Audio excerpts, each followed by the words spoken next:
The coat check attendant at the Harbor Grand didn't ask for her badge once. He asked twice. The first time was routine. The second time he raised his voice just slightly. Enough for the couple standing beside her to hear, enough for the woman in the fur-trimmed coat to glance over with that particular expression of mild, satisfied curiosity.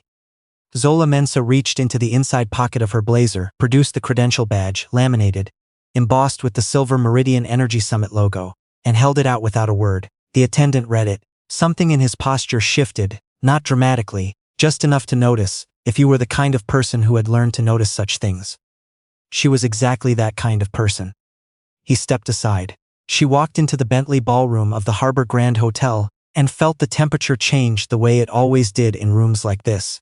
That particular warmth generated not by the heating system but by accumulated ambition and champagne, and the specific kind of performance that happens when people with money share a room with people who want it. The Meridian Energy Summit was in its 7th year. The press materials called it Canada's most significant clean energy investment forum. 43 countries represented.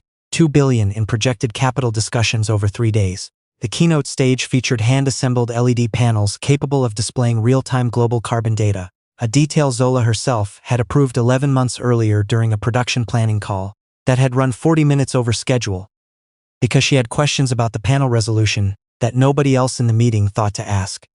She moved through the room without announcing herself. Navy blazer, straight-cut trousers, low heels she had owned for 4 years. Her hair was natural, pulled back with a single tortoise-shell clip. No jewelry except small gold stud earrings that had belonged to her grandmother. She carried nothing but her phone face down in her jacket pocket. Several people assumed she was event staff. One man near the bar touched her arm and asked whether more of the mushroom crostini were coming around. She told him she wasn't sure, which was true. She had approved the catering budget but not the specific hors d'oeuvre. She was not offended. She had stood in enough rooms like this one to understand exactly what was happening. In the first 3 seconds of every interaction, the rapid, nearly involuntary sorting that occurred behind people's eyes before they had produced a single word. She knew what those eyes were seeing. A black woman, simply dressed, standing with the quiet ease of someone who had nothing to prove. And she understood precisely what that image did to the assumptions of people who had never once considered that power could look like her. What none of them knew yet, was that Zola had signed the contract for this venue 14 months ago. That she had personally reviewed every speaker's credentials before the final program went to print. That the Clean Energy Investment Forum they had all flown in from Calgary, Vancouver, London, and Zurich to attend existed because she had spent 4 years building it from a 2-page concept document into the largest gathering of its kind in the country. Tomorrow morning she would stand at the front of this room and announce Solace Energy Group's expansion into 3 new markets and the launch of a $400 million community energy fund targeting rural and indigenous communities across northern Canada. But that was tomorrow. Tonight she was content to watch. She found a position near the far edge of the reserved gallery, the quiet area set back from the main floor where the senior investment partners tended to cluster, and stood still the way she always did at the start of an evening, reading the room. Who was nervous? Who was performing confidence they didn't feel? Who was genuinely glad to be there and who had come purely to be seen? That was when Alec Stirling found her. She noticed him before he spoke. Early 40s. Tailored charcoal suit with a pocket square that matched his partner's dress. The kind of coordination that suggested both effort and a certain preoccupation with surface. He moved through the room with the practiced ease of a man who had spent 20 years at networking events and had long since mistaken fluency for depth. He looked at Zola the way people look at something that doesn't immediately fit the pattern they've been trained to recognize. Not hostile. Just assessing, quietly, efficiently categorizing. He stepped closer. The general networking reception is on the 2nd floor, he said pleasantly. Fantastic crowd up there too, more casual, good energy. This area is reserved for summit partners and lead investors. Zola looked at him. I know, she said. He waited, clearly expecting elaboration. When none came, a small, almost imperceptible shift moved through his expression, the patience of someone who had decided they were being generous and was now uncertain whether the gesture was landing correctly. I only mention it because there's a badge distinction, he continued. Gold lanyard for the main floor. If you're with one of the exhibiting firms, your coordinator can get that sorted at registration. Zola looked down at the badge hanging from the gold lanyard around her neck. She looked back at him. Thank you, she said, and turned her attention back to the room. He didn't leave. She could feel him recalibrating. When someone doesn't behave the way a situation has instructed them to. When they don't explain themselves, don't look uncomfortable, don't perform the small social gestures that communicate. I understand my position here. It creates a particular unease in people who have organized their entire professional identity around reading rooms correctly. She let him be uneasy. You're with one of the advocacy groups? He tried. The DEI programming track is very strong this year. I was reading through the sessions. I'm not, Zola said. Alec smiled. The smile of a man who has decided the conversation is interesting after all. Independent consultant? Zola looked at him steadily. No. He waited for more. He got nothing. The silence between them lasted slightly longer than comfortable. Then his partner arrived. Portia Vane was beautiful with the specific deliberateness of a woman who had made beauty a professional asset and maintained it with corresponding rigor. She entered conversations at a slight angle, as though she were perpetually being photographed from the left. She looked at Zola once, then again, and then arranged her face into a warm, inclusive smile. Oh, I love this, Portia said, touching the collar of her own blazer as though referencing something. I love seeing new faces in these rooms. It can feel so intimidating at first, can't it? All these people who've been coming for years, you just seem so grounded. She tilted her head slightly. Very natural. Very authentic. She let the words settle between them the way people let things settle when they know exactly what they're doing and have decided not to know it. Several people nearby heard it. An investment analyst from a Vancouver firm glanced over and looked away. A communications director from a federal energy agency pressed her lips together and studied her champagne flute with sudden interest. Nobody said anything. Alec was well connected, and in rooms like this one, social cruelty dressed in the vocabulary of inclusion was almost impossible to challenge without appearing to be the difficult one. Zola looked at Portia with the same level gaze she had given Alec. Thank you, she said simply. Portia blinked. She had expected something, a relaxing of tension, a small grateful smile, a question that would open the door to a more comfortable, more familiar dynamic. She had expected to be needed. The absence of that expectation's fulfillment landed in a way she couldn't quite locate or name. Over the following 40 minutes, Alec drifted back to the reserved gallery twice more. Each time with a slightly larger orbit of colleagues. Each time a degree bolder, the way people get bolder when nobody stops them. The second time he brought 2 partners from his Bay Street firm and a director from a provincial energy ministry. He was mid-story about a pitch deck he'd reviewed the previous quarter. Clean energy startup, solid numbers on paper, but the founder, young woman, no prior exits, no institutional pedigree, hadn't read as fundable. It's not about the idea, Alec said, his voice carrying with the confidence of a man who has never had to modulate it. Everyone in this room knows the idea doesn't matter as much as the room's confidence in the person holding it. Confidence is something you either project or you don't. It's almost a physical property. His colleagues nodded. One of them laughed softly. Zola listened from across the small space. She had read Solace Energy Group's own rejection letters. She kept them in a folder on her desktop, not as wounds but as data. The third time Alec returned, Portia was beside him with her phone angled slightly outward. He had clearly decided the evening represented an opportunity, and his voice had taken on the louder, rounder quality of someone performing for an audience that hasn't pushed back yet. What this industry has to understand, he said, addressing the cluster that had formed around him, is that capital follows credibility. Not the optics of credibility, the actual earned signifiers of it. Investors aren't in the business of hope. They're in the business of pattern recognition. He swirled his champagne. There's a reason certain faces become shorthand for a certain kind of confidence in the market. It's not personal, it's empirical. One of his partners raised an eyebrow fractionally and said nothing. Alec continued. He glanced toward Zola with the easy assurance of a man who believed he was being simultaneously honest and sophisticated.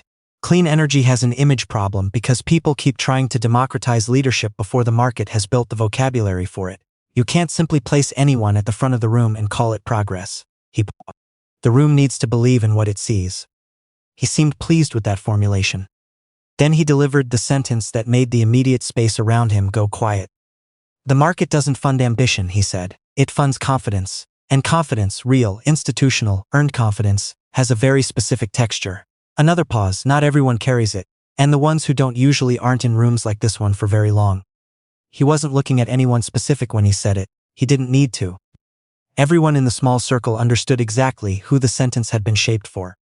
The analyst from Edmonton quietly stepped back. The communications director had stopped smiling altogether. Portia adjusted her grip on her flute. Zola looked at Alec Stirling. Not with anger, not with hurt. with the precise, slightly tired recognition of someone looking at a pattern they have seen so many times it has become almost predictable. That look, the one that contained neither desperation nor aggression, only clear-eyed, unsurprised assessment, seemed to move through him in a way he couldn't immediately process or name. He opened his mouth to add something. And then the room changed. It was subtle at first. The event coordinator, a woman named Brenna who had been with the Meridian Summit since its third year, moved quickly across the far edge of the ballroom, speaking quietly to one person, then another. Board members who had been loosely circulating were now standing very still, orienting themselves toward the main stage. The senior partner from a Calgary energy fund, a woman who had barely moved all evening, stood up and looked directly across the room, not at Alec, not at the stage, not at Portia, at Zola, and gave a single, almost imperceptible nod. Alec noticed, his smile tightened at the edges. The house lights shifted, barely perceptibly, just a slight, deliberate dimming across the ballroom, the kind that signals intention. The ambient noise of 200 conversations dropped by half. The LED panels on either side of the stage, which had been cycling through clean energy data visualizations all evening, went dark. A voice came through the speakers, measured, clear, the kind of voice that doesn't need volume to carry. Good evening. On behalf of the Meridian Energy Summit, it is our privilege to formally open tonight's program. Please welcome the founder, executive chair, and chief executive officer of Solis Energy Group.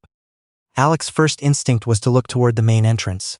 He assumed someone was arriving fashionably late, someone important. He was already composing his expression into the appropriate deference. The practiced forward lean that signaled readiness without eagerness. The posture of a man who understood where power sat in a room and knew how to orient himself toward it.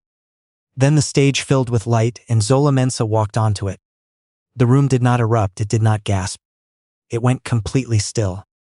The LED panels blazed to life, the Globe and Mail front page, the woman rewriting Canada's energy future, a photograph, Zola in a hard hat at a solar installation somewhere in northern Manitoba, laughing at something off-camera, another, shaking hands with the Prime Minister on the steps of Centre Block, a third, a Time magazine feature, the new face of clean energy, and then headlines scrolling in crisp white text, Solis Energy Group, founded 2014, operations in 18 countries, $3 billion in managed clean energy infrastructure, Global Clean Energy Leadership Award, Davos 2025.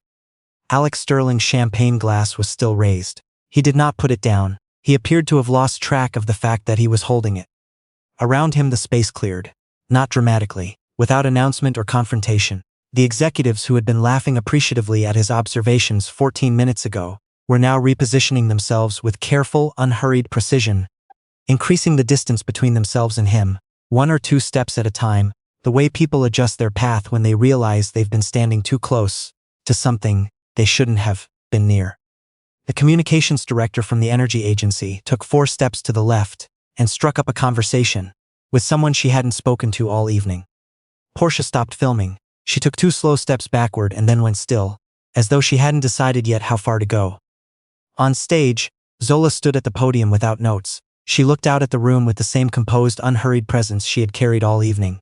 Nothing about her had changed, the blazer, the clip in her hair, the small gold earrings. She had been exactly this the whole time. The room was still working through what that meant. She began to speak. Solis Energy Group was built on a simple argument. Her voice was even and clear and reached every corner of the ballroom without effort. That the energy transition is not a technical problem. We have the technology. The barrier is always the same. Who gets to decide where the money goes, and who gets to be seen as credible enough to lead the work? She paused.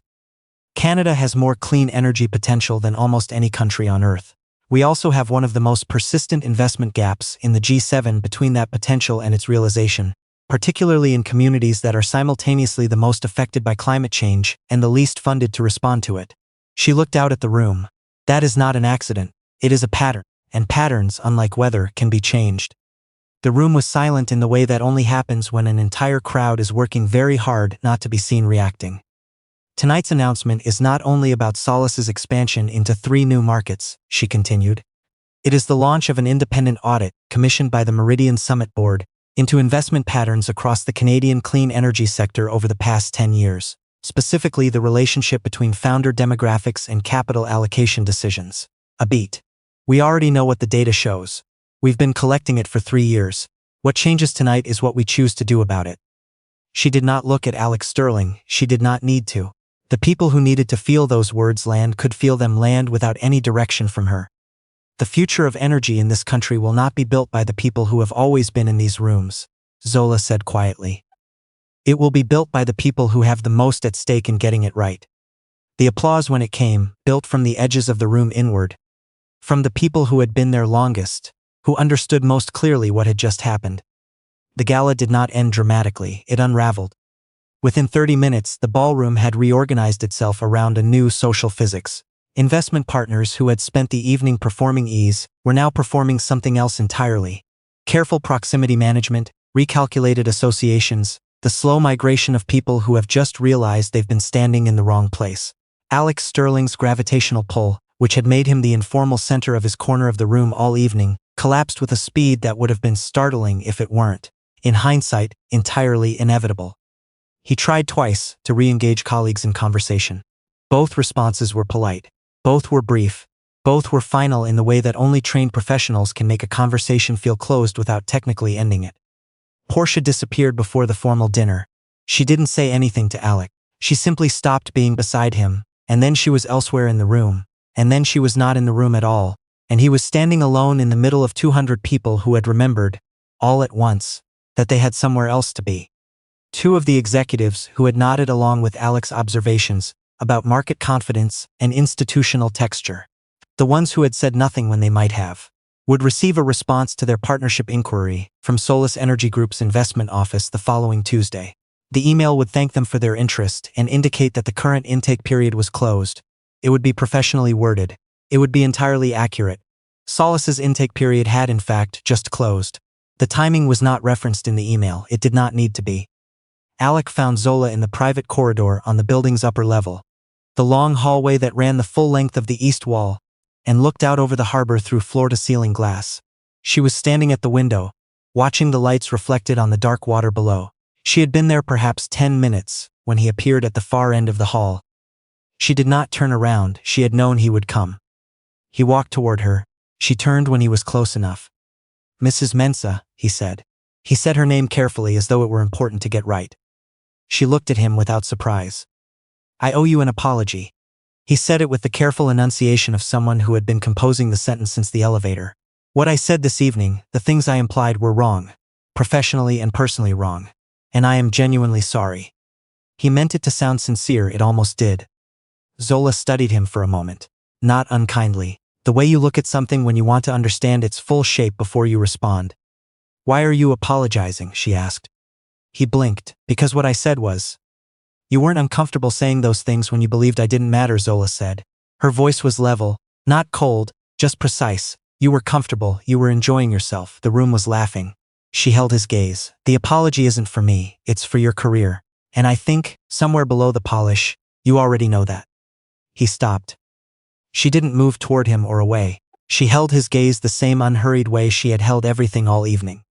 "You didn't dismiss me because you thought I was powerless," she said. "You dismissed me because you genuinely believed you had the authority to decide who belonged in that room. Those are two different things. And the second one isn't something a corridor apology repairs."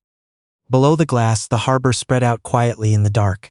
A ferry was crossing toward the island, its running lights small and steady on the water. "The audit I announced tonight will include records from your firm's capital allocation decisions over the past 8 years, Zola said.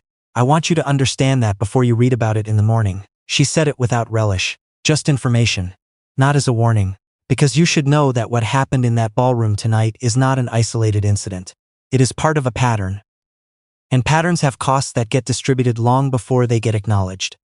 She looked at him for one more moment, not with anger, not with satisfaction, just with the same quiet clarity that had characterized her entire evening, from the coat check to the podium to here. Then she turned back to the window. He stood there for a moment, then he left. The footage reached a significant audience before the second morning session began. Someone had recorded Alec's remarks near the reserved gallery, the piece about institutional confidence and texture and the specific faces the market trusts. On a phone angled discreetly from a few feet away, someone else had captured Portia's comment about Zola being natural and authentic. Delivered with such practiced warmth, it took several viewings to fully hear what she had actually said beneath the warmth. Both recordings ran alongside footage from the keynote, the LED panels, the headlines, the Globe and Mail cover filling the screen as the entire ballroom went quiet. The contrast, laid side by side, required no commentary. the internet supplied it anyway in 3 languages. Alec Stirling's formal conduct review was announced by his firm by Wednesday. His name became, briefly but clearly, associated with the specific variety of institutional prejudice that survives in professional environments because it wears the vocabulary of competence, pedigree, credibility, pattern recognition, texture, rather than the vocabulary of hatred. The distinction, several commentators observed, was precisely what had made it so durable and so expensive to overlook. Portia's personal brand, carefully constructed across years of conference appearances and LinkedIn content about inclusive leadership in the innovation economy, underwent a quieter kind of erosion. 3 speaking invitations were quietly deferred. 1 partnership arrangement was not renewed. Her posts did not disappear, but they stopped gathering momentum, which in the economy of personal visibility is a particular kind of damage. But the image that stayed with people, the one that circulated longest, that was screenshotted and reshared and discussed in comment sections and morning radio panels and a CBC segment on investment bias in the clean energy sector, was not from the ballroom. It was taken outside the Harbor Grand on the morning after the summit's opening night. Zola Mensah stood on the pavement below the hotel's east-facing exterior wall, looking up. Above her, a crew on a lift was removing the large promotional installation that had anchored the Meridian Energy Summit's public identity for the previous 3 years. The image Alec Stirling's firm had helped commission as a sponsoring partner for the 2023 edition, a broad, aspirational tableau, a wind turbine against a clear autumn sky, and at its base a figure meant to represent the industry's confident future. The figure was, as it had always been, a white man in a clean jacket, looking into the middle distance with the expression of someone who had never, once been asked to show his badge twice. The lift worked slowly. The old image came down in sections. In its place, rising panel by panel against the building's exterior, was the new campaign Solis Energy Group had contracted with the Meridian board to install as part of the announcement package. A woman in a hard hat, natural hair, standing at the base of a solar array in northern Ontario, one hand resting lightly on the frame, looking directly into the camera with an expression that contained no performance, no apology, and no uncertainty whatsoever. Just presence. Just the quiet, specific confidence of someone who had built something real and knew exactly what it was worth. She was lit the way expensive things deserve to be lit, not softened, not adjusted, not made more palatable for people who might find the image unfamiliar. Just honest, just clear. She looked like leadership. She looked like the future that was already happening. In every place the market had chosen not to look. Zola watched until the last panel was secured, until the old image was down and folded and loaded into the service vehicle, and the new one was finally complete. Then she put on her sunglasses, pulled her lapels straight against the October chill coming off the lake, and walked into the building through the main entrance, her badge swinging from the gold lanyard around her neck. She had a 9 o'clock with the board, lunch with the Northern Communities delegation, the afternoon keynote, for which she had also written no notes. She had been ready for this morning for a long time. She had simply never been in a hurry for the world to catch up.